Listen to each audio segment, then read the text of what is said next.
Welcome back, fight fans. We're back with more updates from Planet UFC. Guess what Aljamain Sterling has to say about his last fight with Cejudo? Also, are Volkanovski and Makhachev gearing up for a rematch? Or is it just a rumor? Andrew Tate just called Khamzat Chimaev. What could that be about? And best of all, we've got all the details from Francis Ngannou's PFL contract. So keep watching to know all the juicy updates. Aljo Sterling's weigh-in on UFC 288 victory. Aljo dominated the octagon in his fight against Henry Cejudo in UFC 288. Aljo called the weekend's events an emotional roller coaster, mentioning he could finally drink and enjoy himself. He also discussed the tiring training process, weight cutting, and fight preparation. He added that he had already wanted the fight to happen and figure out who is who. In his breakdown of the fight, he said, I legitimately think I won the first 4 rounds comfortably. And you could say that some of the rounds were close. You could say 2 was close, which it was. 3 was close because he got the takedown at the last second. But for the most part, I outpointed him. I think I landed the harder shots. I controlled the tempo of the fight, and I feel like there was never any point in the fight where I was in danger. Aljo also addressed fans' claims that he was baiting a foul, saying, I'm not baiting a foul. I'm strategically getting back up to my feet, because if I just get up and just rush to my feet, you couldn't even watch the fight. There are times where I just got right back up. Henry landed some clean knees to the body, almost to my face. And those were the times I just got right up. So when I take a shot and he stuffs a takedown and he holds me in a front headlock position, he's framing me up, I'm not just gonna get up and get clapped. I'm just not doing it. That's the dumbest thing you could do. Volkanovski versus Makhachev again? There's a possibility for a Volkanovski versus Makhachev rematch. Volk recently implied that UFC had asked him to wait for it. I wanted to be active. I told you that. I was told after the fight that, I was asked, do I want to wait around for the rematch? Like, do I want to fight a featherweight? What do I want to do? I go, I don't want to wait around.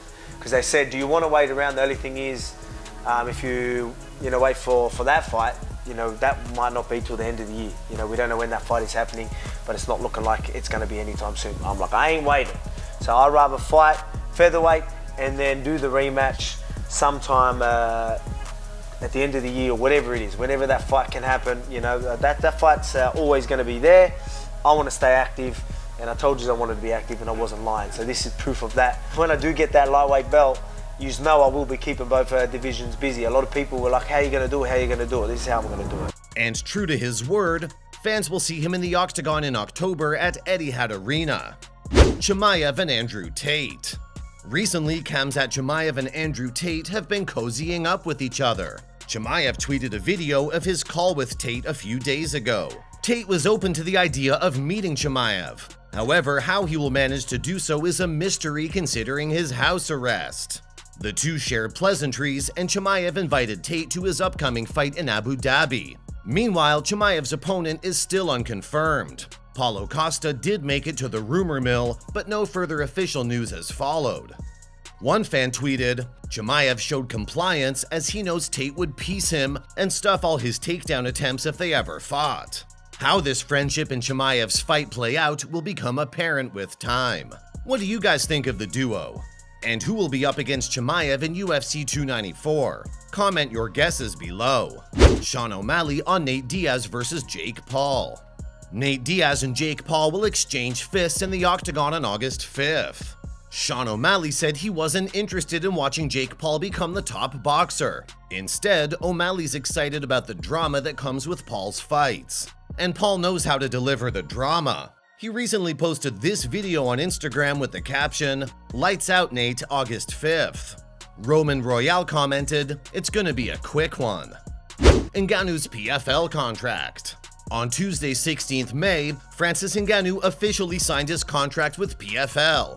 His Instagram announcement said, "I'm not a businessman, I'm a businessman." Earlier this month, Ngannou was negotiating with One Championship, but the deal fell through. However, that's in the past. The papers have now been signed, and his debut is underway. Fans will witness Ngannou in action in PFL's pay-per-view super fight division, and the deal looks pretty slick. The ex-UFC heavyweight has not only landed equity, but will also get a role in PFL's Global Athlete Advisory Board.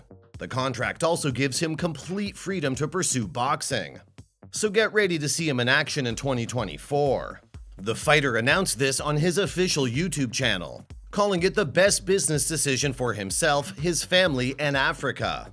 And the cherry on top is his minimum $2 million guaranteed pay, regardless of the opponent. As for his previous career at UFC, it seems like there's no turning back now. He discussed Dana White's response to his exit, saying, "I don't have anything personal, I'm just doing business. I'm obligated to do what's good for me, and I'm sorry if what is good for me is bad for somebody. As long as I don't personally hurt you, I'm just doing what's good for me." John Jones tweeted, "Calling yourself the baddest man on the planet from across the street? Who does that? LOL. Renato Moicano tweeted, "Nice to see Ngannou in PFL. How much are we talking about money-wise?" Jake Paul congratulated him, saying the baddest man had officially joined. He also tweeted, "I just read that Francis Ngannou has Nate Diaz beating me. That's why I love him. We're part of the same company now." But he still keeps it honest with his opinion. What do you guys think of his decision? Is it an all-out rounder deal or the most significant career mistake? Let us know in the comments. Alright folks, that's all for today's news. We'll catch you with more updates in another video. Until then, peace out.